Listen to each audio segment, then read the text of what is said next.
ലേവ്യ പുസ്തകം 22-ാം അധ്യായം. യഹോവ പിന്നെയും മോശയോട് അരുളിച്ചെയ്തതെന്തെന്നാൽ, ഇസ്രായേൽ മക്കൾ എനിക്ക് ശുദ്ധീകരിക്കുന്ന വിശുദ്ധ സാധനങ്ങളെ സംബന്ധിച്ച് അഹരോനും അവൻ്റെ പുത്രന്മാരും സൂക്ഷിച്ചു നിൽക്കണമെന്നും എൻ്റെ വിശുദ്ധ നാമത്തെ അശുദ്ധമാക്കരുതെന്നും അവരോട് പറയണം. ഞാൻ യഹോവയാകുന്നു.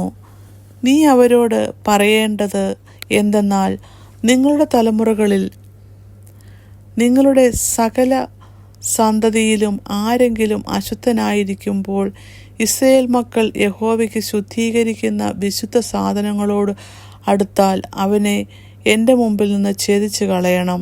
ഞാൻ യഹോവയാകുന്നു. അഹരോന്റെ സന്തതിയിൽ ആരെങ്കിലും കുഷ്ഠരോഗിയോ ശുക്ലസ്രവക്കാരനോ ആയാൽ അവൻ ശുദ്ധനായി തീരും വരെ വിശുദ്ധ സാധനങ്ങൾ ഭക്ഷിക്കരുത്.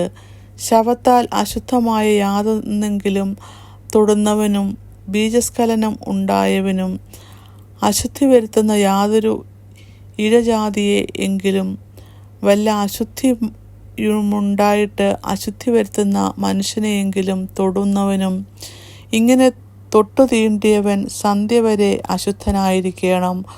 അവൻ ദേഹം വെള്ളത്തിൽ കഴുകിയിട്ടല്ലാതെ വിശുദ്ധ സാധനങ്ങൾ ഭക്ഷിക്കരുത്.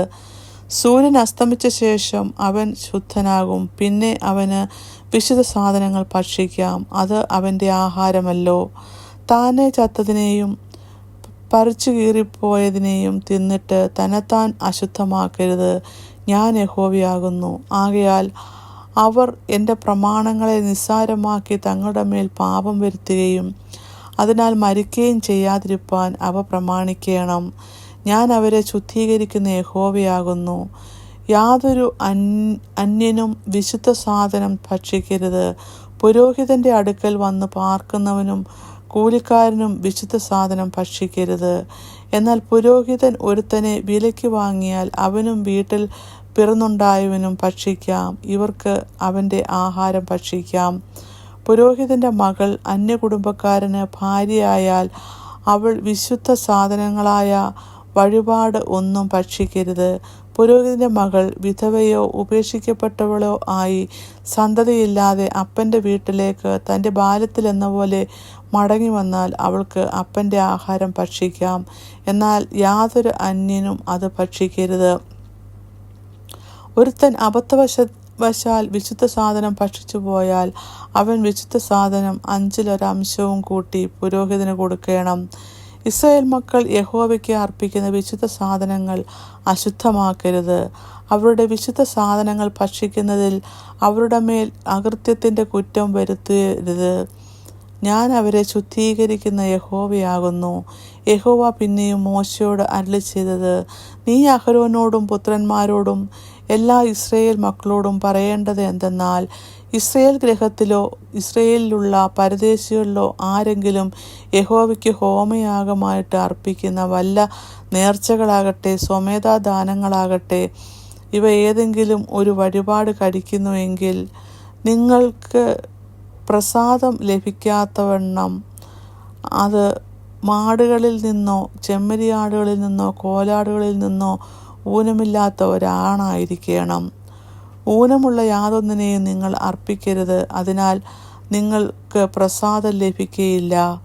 ഒരുത്തൻ നേർച്ച നിവൃത്തിയായിട്ടോ സ്വമേധാദാനമായിട്ടോ യഹോവയ്ക്ക് മാടുകളിൽ നിന്നാകട്ടെ ആടുകളിൽ നിന്നാകട്ടെ ഒന്നിനെ സമാധാനയാഗമായിട്ട് അർപ്പിക്കുമ്പോൾ അത് പ്രസാദമുള്ളതാകുവാൻ തക്കവണ്ണം ഊനമില്ലാത്തതായിരിക്കണം. അതിന് ഒരു കുറവും ഉണ്ടായിരിക്കരുത്.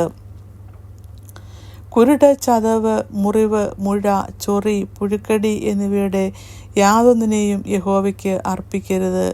ഇവയിൽ ഒന്നിനെയും യഹോവയ്ക്ക് യാഗപീഠത്തിന്മേൽ ദഹനയാഗമായി അർപ്പിക്കരുത്.